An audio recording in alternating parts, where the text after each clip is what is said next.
अली गए, नमाज मगरिब इशा मुस्तहबात पढ़ी, लगे हुए हैं नमाज पे, लगे हुए हैं। मौला घर चले गए, सुबह आए, नमाज पढ़ रहे हैं तहज्जुद में। सुबह की नमाज मौला ने पढ़ी, बड़े मुत्तकी हैं।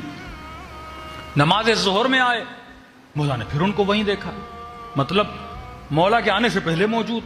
मौला चले जाते फिर भी वहीं पर। एक दिन, 2 दिन, 3 दिन। मौला ने कहा सलमान इधर आ। कहा जी मौला। कहा ये कौन है? कहा मौला बहुत बड़े आबिद हैं, बहुत बड़े जाहिद हैं। कहा कब तक मस्जिद में होते हैं? कहा मौला 24 घंटा। कहा खाते कहां से हैं, पीते कहां से हैं? कहा मौला इतने बड़े आबिद हैं, हम खुद लाते हैं इनके लिए खाना। दोपहर का खाना कोई और लाता है, शाम का खाना कोई और लाता है। भाई इनका काम है, ये इबादुस सालिहीन है, ये 24 घंटा इबादत। इमाम ने कहा कमाने नहीं जाते, रिज़्क़ की तलाश में नहीं निकलते? कहा नहीं मौला अली कहते हमें इबादत करनी है, तुम खाना वाना ला दो हम खा लेंगे। सख्त तरीन जुमले तारी के। इमाम ने फरमाया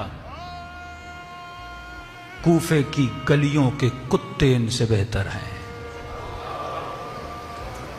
जो अपनी रोटी और रिज़्क़ की तलाश में तो निकलते हैं।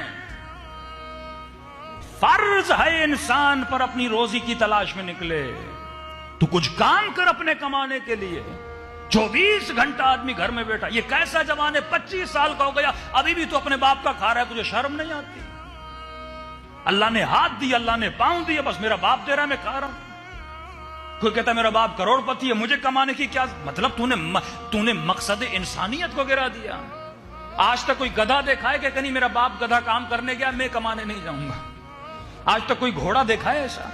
मतलब यहां तक तू हैवानियत, तुझे पता ही नहीं कि इंसान का मतलब क्या है। जब